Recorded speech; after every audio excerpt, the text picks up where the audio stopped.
Hello. We thought we'd make you a little video of how to fix your bottom of your clock.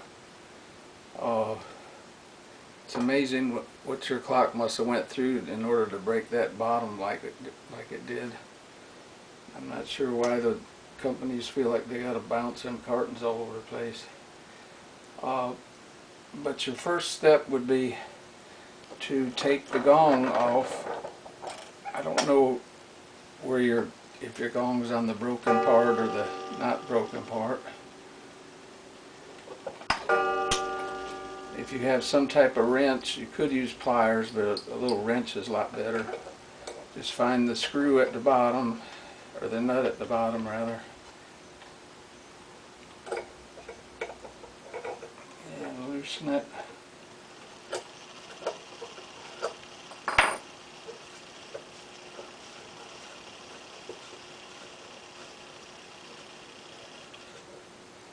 Here's the nut, and then the gong should just come right off.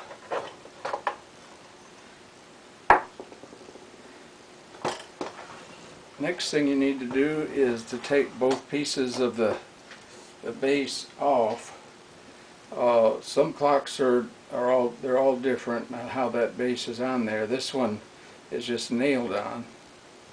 So what I would do with this one, that nail's been there so long that I can pull it out with my fingers. This one's pretty loose too here. If this is in the way and it comes off this easy, might as well take that off. And then this one, it just has some nails in it. I won't take it all the way off so I don't have to put it back on again. But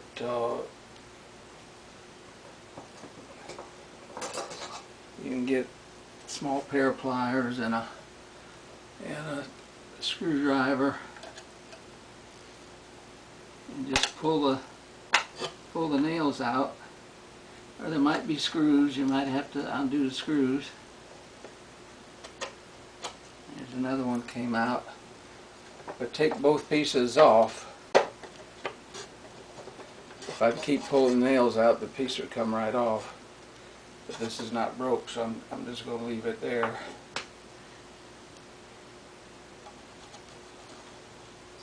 So we don't have to put it back on.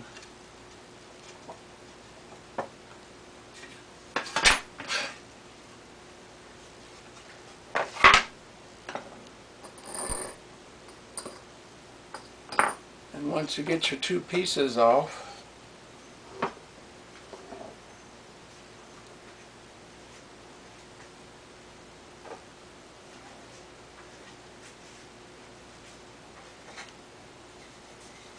here's a piece of wood. I'll cut it in half to simulate a broken piece.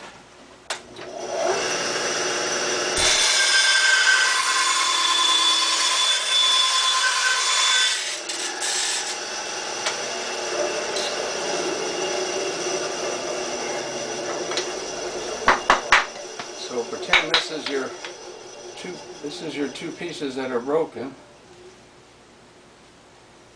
If they have splinters sticking out and things where you can't get it together and form a nice, where it's nice and clean looking, go ahead and take your pliers and just remove some of the little splinters. And I'm not sure how your crack is, if it's a clean break or if it's splintered, but you need to get the splinters out of there and put it on a flat surface.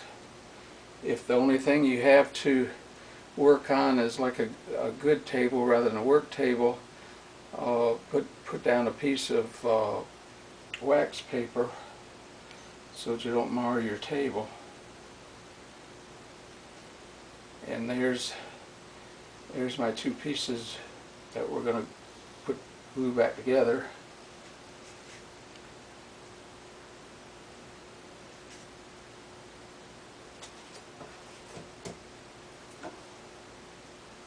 What you need is Elmer's wood glue. You can get it in like little teeny little teeny plastic jars like at Home Depot or something, and then you can use it to glue something else later on.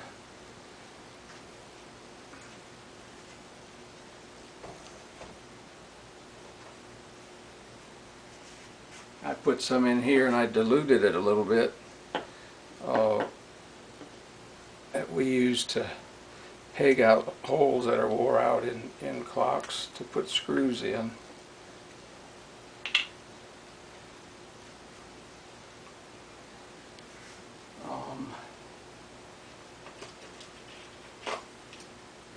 If you have a small paintbrush, it's better. That's a lot easier to use than something else. But here's some splinters here that I could get rid of.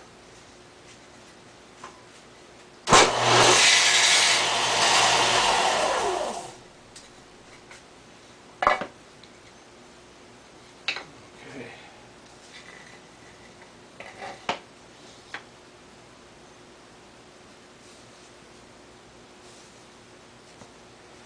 This glue, believe it or not, is stronger than the wood itself. So if we glued this back together and then we put it in a vise and hit it with a hammer, it would break somewhere else besides where it's glued.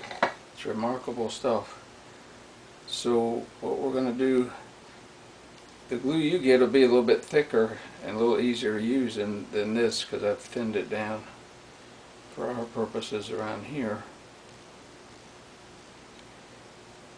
So you just want to put a whole lot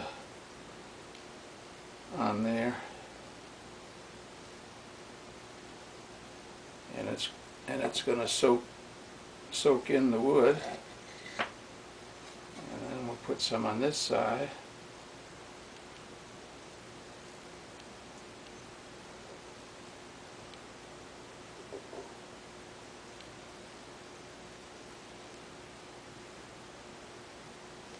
I'm not trying to be clean about it, I just want to get it on there.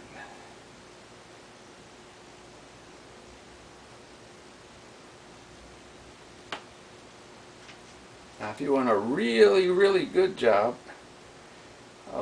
let that sit for about 3 minutes or so, and then put a little more on, because it soaks in.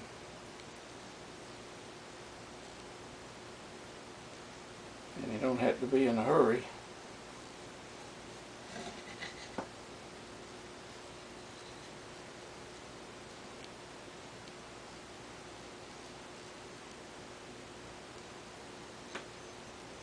Okay.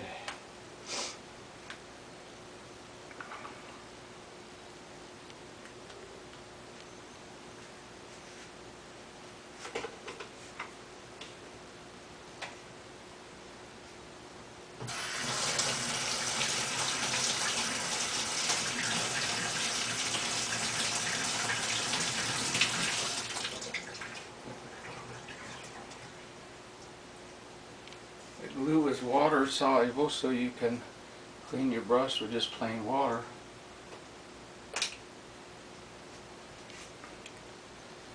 Now what you need to do is to clamp it together somehow. If you've got some clamps, that'd be great. You could use just a bunch of rubber bands like you get at the post office and wrap around it. You need something to hold it together, or anything that you can dream up. If you use rubber bands, there's a chance that it might buckle like that. So if you have something heavy, we use stuff like that. Put something like that, you know, right there, and then put your rubber bands.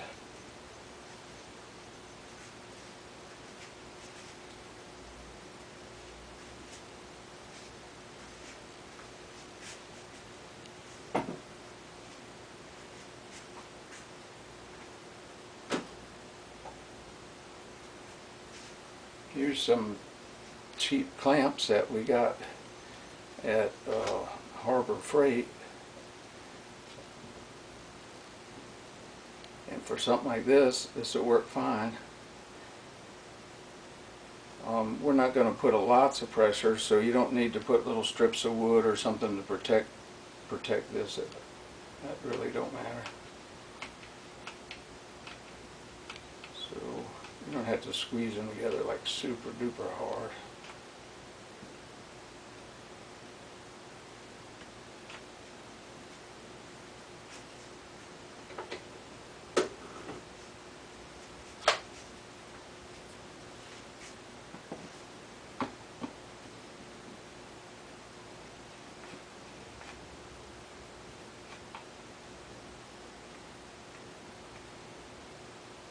I don't know if you can see it real well, but the glue has squeezed up out of the joint, and that's just what we want. We want that joint just full of glue.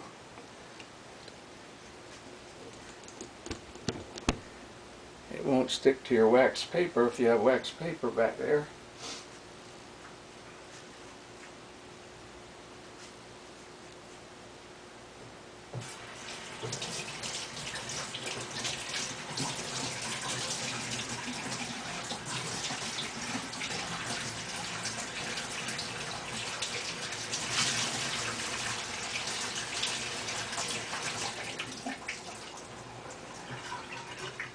The next thing you want to do is get you a rag and get it nice and wet, and then wring it out real good. And what we're going to do is wipe up the excess.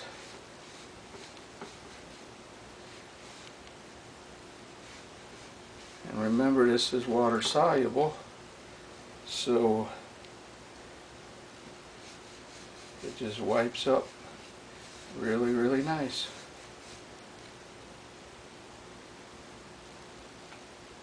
Now what I'm going to try to do is raise it up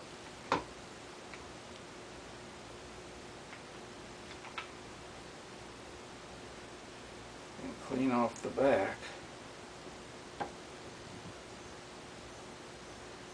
the same way. Sometimes it'll pop.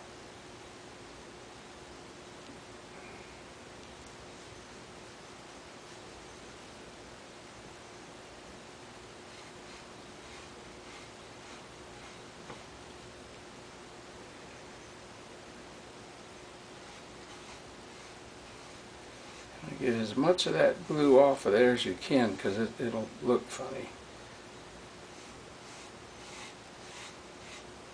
This wood hasn't been sanded. It's just rough scrap wood that we have, so it's not wiping off too good. But normal sanded wood wipes off real easy.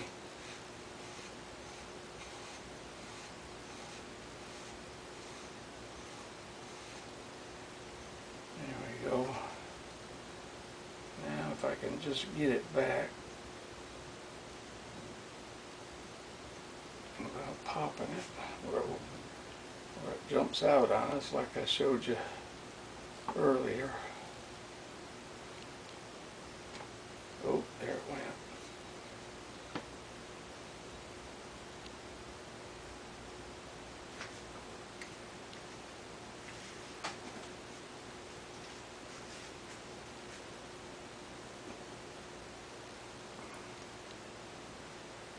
Now it's not going to pop up.